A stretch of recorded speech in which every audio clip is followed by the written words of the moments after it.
Bismillahirrahmanirrahim. Assalamualaikum warahmatullahi wabarakatuh. Selamat datang di channel Muhammad Samsudin. Di kesempatan kali ini saya akan melanjutkan cerita yang berjudul Selamat dari Tumbal Pesugihan.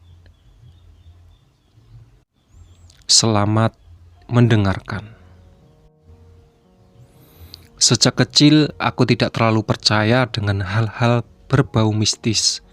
Walaupun tinggal di ujung timur Pulau Jawa yang terkenal dengan aura kemistisannya. Namun baru sehari kembali ke rumah, aku sudah mengalami banyak hal aneh. Siapa yang tadi membuka pintunya? Pikirku yang masih berdiri terpaku sambil menatap pintu kamar Stephen. "Mbok, sarapannya ada di kamar aku." "Iya non, udah mbok simpen di kamar." "Ya udah, ceritanya lanjut di kamar aja mbok." "Non sarapan dulu, nanti mbok ke kamar," balas Mbok Wati seraya menutup pintu kamar Kevin. Oke, aku pun kembali ke kamar. Sekitar 15 menit kemudian, Mbok Wati datang ke kamar. Aku pun memintanya duduk di ujung tempat tidur. "Tadi baru sampai mana ya non?" tanyanya. "Suara benda jatuh di kamar Stephen." "Oh iya." Mbok Wati melanjutkan ceritanya. Selain takut karena suara benda terjatuh, Kelvin juga sering bermimpi buruk. Dia sering bermimpi dikejar ular besar berwarna hitam. Ular yang dia visualisasikan di buku gambarnya. Mbok Wati memperhatikan sikap Kelvin mulai berubah. Dia lebih sering berdiam diri di kamar dan lebih pendiam. Agak sulit memaksa ceritanya karena sikapnya itu. Sampai suatu hari Kelvin akhirnya mau cerita. Dia merasa ada bayangan hitam yang selalu mengikutinya. Bayangan hitam? Tiba-tiba aku ingat kejadian semalam. "Iya non? Semalam aku sempat lihat juga sekilas di kamar ini mbok," ucapku. "Tapi kayaknya salah lihat aja sih," sambungnya. "Iya non, mungkin salah lihat aja. Terus Kelvinnya gimana mbok?" tanyaku. Dan Kelvin jadi gak berani sendirian di rumah. Dia juga ngelihat. Mbok Wati menggeser posisi duduknya dan mendekatiku. "Ada apa mbok? Ngelihat apa?" tanyaku heran. "Perempuan rambut panjang," bisiknya, "yang ada di gambar itu." Mbok Wati mengangguk. "Kenapa harus bisik-bisik segala mbok?" Kata Dan Kelvin, dia ada di mana-mana dan bisa tahu kalau diomongin gitu. "Belum pernah non, tapi belakangan ini mbok sering ngerasa ada yang liatin. Ada juga ngerasa ada yang aneh sama rumah ini. Dari ibu masuk rumah sakit non. Ya ampun, aku belum jenguk bunda di rumah sakit. Besok aja non, hari ini istirahat dulu di rumah." "Iya mbok, tapi aku masih pengen denger lanjutannya." Beberapa minggu sebelum Kelvin meninggal, kelakuannya sudah di luar batas kewajaran. Mbok Wati sering mendapati Kelvin bersembunyi di dalam lemari, bahkan di kolong tempat tidur.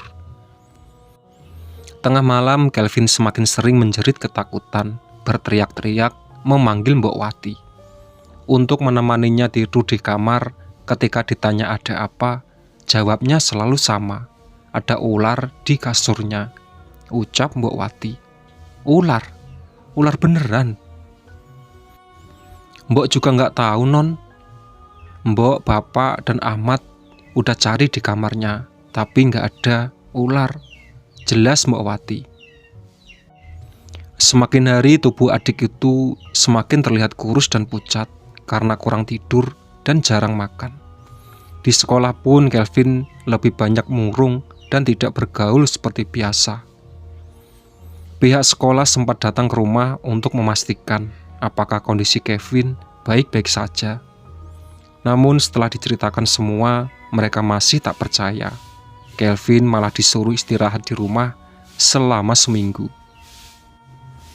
"Kenapa mbok gak cerita sama aku? Aku kesal ketika mendengar cerita itu. Jika saja Mbok Wati cerita, aku tidak akan mendiamkan Kelvin selama hampir sebulan terakhir. Dan Kelvin yang larang mbok kasih tahu non, tapi mbok seharusnya tetap cerita sama aku. Jujur, aku sangat menyesal di saat adikku sedang berjuang melawan rasa takutnya. Aku malah tidak berkomunikasi dengannya demi untuk memberi kejutan padanya. Maaf non, iya mbok, semuanya udah terjadi, mau gimana lagi? Terus gimana Kelvin bisa meninggal dalam keadaan begitu? Memangnya non tahu dan Kelvin meninggal kenapa? Apa bapak sudah cerita? Ayah nggak cerita, tapi aku sempat lihat sendiri. Ketika kantung jenazah dibuka, kulihat Kevin hanya mengenakan celana pendek saja dengan tubuh yang basah. Ini semua salah mbok. Seandainya apa? Kulihat Mbok Wati sedikit menundukkan kepala, mengusap bulir bening yang jatuh di ujung matanya. Seandainya mbok nggak ninggalin dan Kelvin sendirian. Pagi itu Mbok Wati tidak menemukan Kelvin di dalam kamarnya. Setelah dicari keliling rumah, ternyata dia sedang duduk di pinggir kolam renang. Tatapannya kosong, hanya tertuju pada permukaan air. Saat ditanya sedang apa di sana, Kelvin hanya bilang ingin berenang. Mbok Wati sudah melarangnya karena kolam renangnya kotor. Semenjak Stephen meninggal, jarang ada yang menggunakannya. Namun Kelvin bersikeras, dia langsung melepaskan bajunya dan terjun ke kolam renang. Mbok Wati tetap menemaninya duduk di kursi di pinggir kolam. Tiba-tiba dan Kelvin nyuruh bikinin nasi goreng non. Gurat kesedihan di wajah Mbok Wati semakin terlihat jelas. Mendengar permintaan Kelvin, Mbok Wati langsung pergi ke dapur. Itulah yang dia sesalkan sampai detik ini. Sebenarnya dari jendela dapur, Mbok Wati bisa melihat keadaan di kolam renang. Namun karena terlalu fokus memasak, dia tidak sadar kalau Kelvin sudah menghilang dari permukaan kolam. Setelah mengetahui Kelvin menghilang, Mbok Wati langsung mencari di sekitar kolam renang. Air kolam yang keruh menyulitkan Mbok Wati untuk melihat ke dalam air. Jadi mbok nggak cek ke dalam kolam? Tanyaku. Enggak non, mbok nggak bisa berenang, tapi mbok perhatikan permukaan airnya tenang. Kayak nggak ada orang habis berenang di sana. Terus mbok ngapain? Mbok kira dan Kelvin sudah naik ke kamar. Pas dicek ternyata nggak ada. Ucap mbok cari keliling rumah juga nggak ada.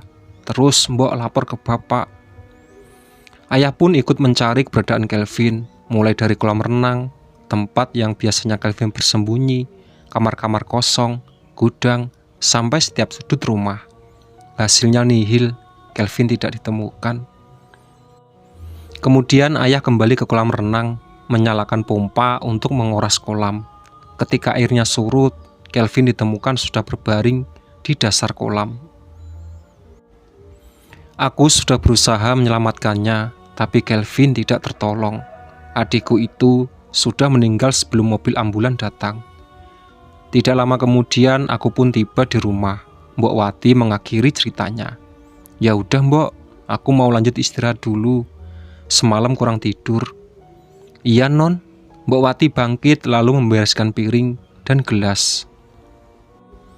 Mbok mau bersih-bersih dulu ya non, ucap Mbok Wati seraya berjalan keluar kamar. Sedangkan aku masih duduk di atas tempat tidur sambil memikirkan banyaknya kejanggalan yang terjadi sebelum adikku meninggal. Ada apa dengan rumah ini? Batinku seraya membaringkan badan. Siapa wanita berambut panjang itu? Apa hubungannya dengan ular? Itulah sahabat cerita dari Selamat dari Tumbal Pesugihan. Semoga kisah ini bisa kita ambil hikmah dan bisa kita ambil pelajaran di dalamnya. Mohon maaf apabila ada salah-salah kata. Wassalamualaikum warahmatullahi wabarakatuh.